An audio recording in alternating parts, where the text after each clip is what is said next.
It's time for a photo editing challenge. Mango Street, The Art of Photography, SLR Lounge, The Slanted Lens. We're all going to go head to head editing the same image in Luminar.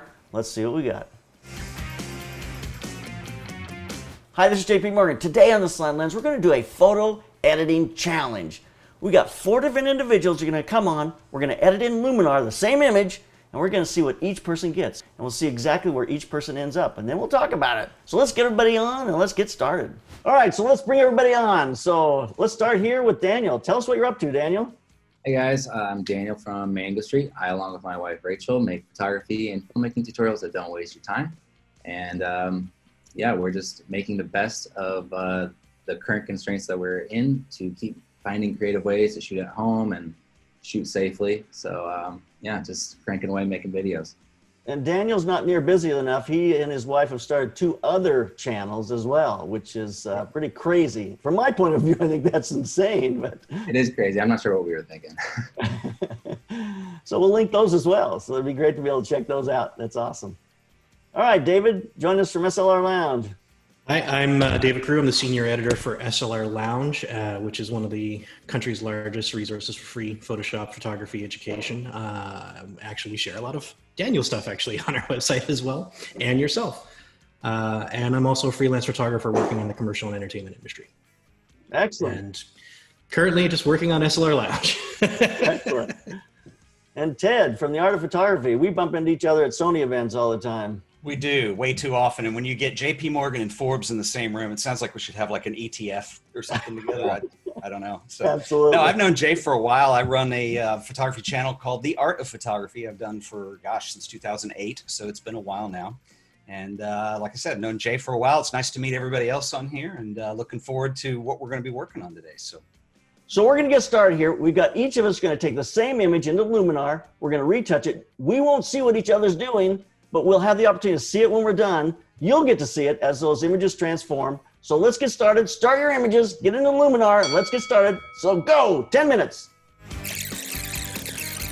It's looking pretty good. I do like using smart contrast in Luminar. So I'm gonna go ahead and add a little bit of that and crank it up all the way to kind of see what it's doing and then pull it back to our liking. So it's kind of like making a tone curve adjustment for you without all the work.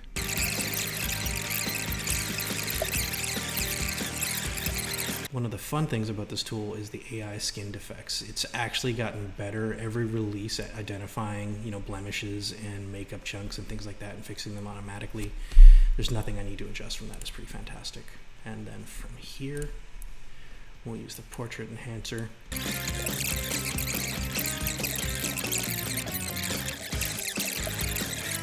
Eye enhancer. I love the eye enhancer, but I don't want to do too much with it. I'm going to get it a little tighter here so I can see her eyes. I'm going to come up with the eye enhancer here at about 17 or 18, somewhere in there. That looks good. I'm going to slim her face down just a little bit. Not too much, just a little bit. There we go. And I'm not going to saturate her lips very much. I'm going to come up just a little bit with her lips, a little bit with the redness.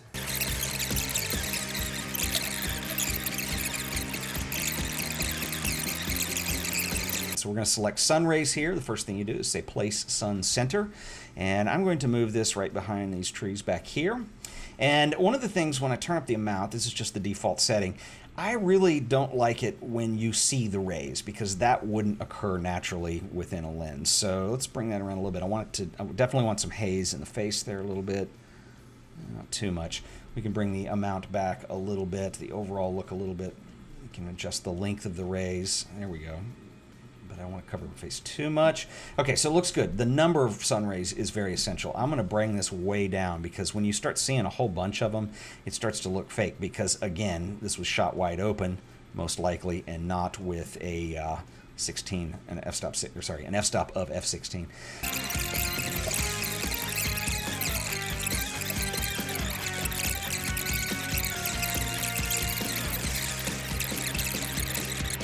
So here we have it. Here's what we did, everybody. So go ahead, David. What were you saying about your mask there?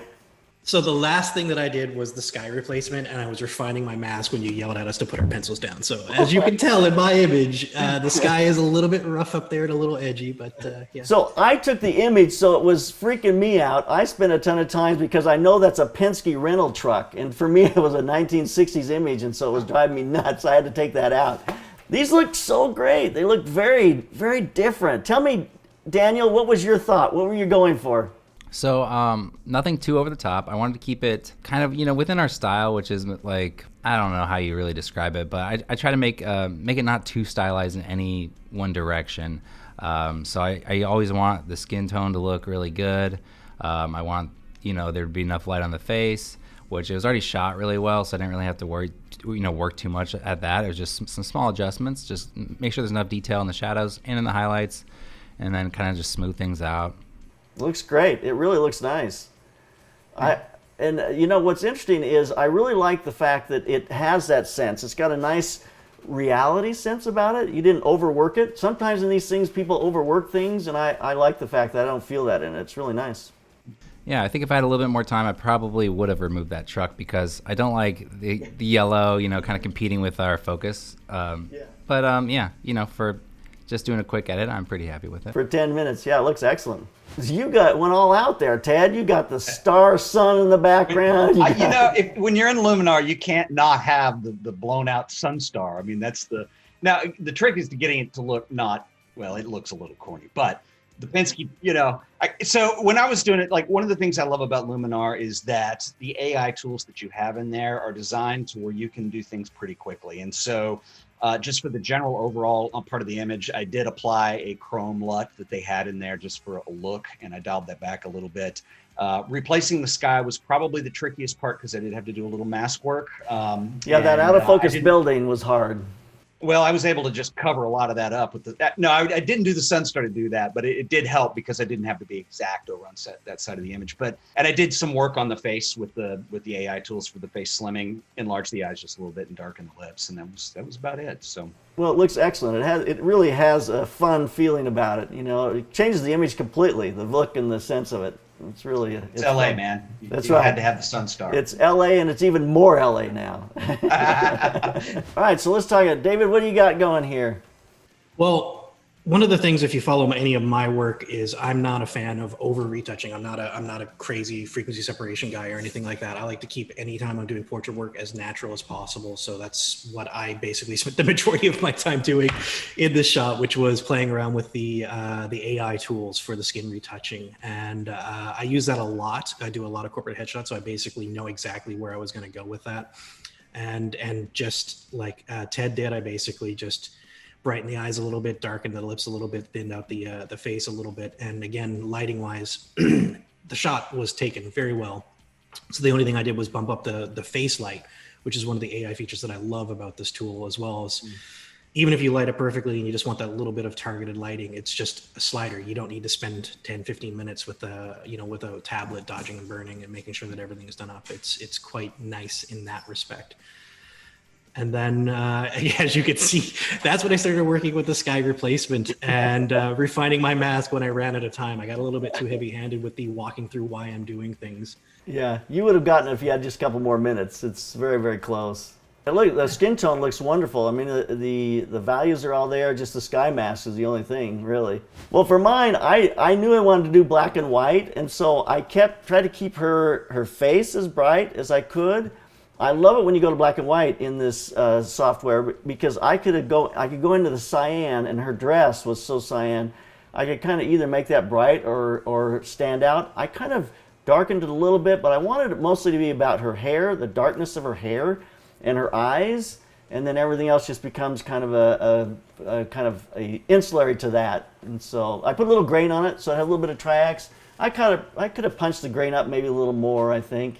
Well, thank you very much to each of you for doing this. It felt a little stressful to me, man. I wasn't stressed. I don't know what you guys are talking about. You were walking around having coffee and things.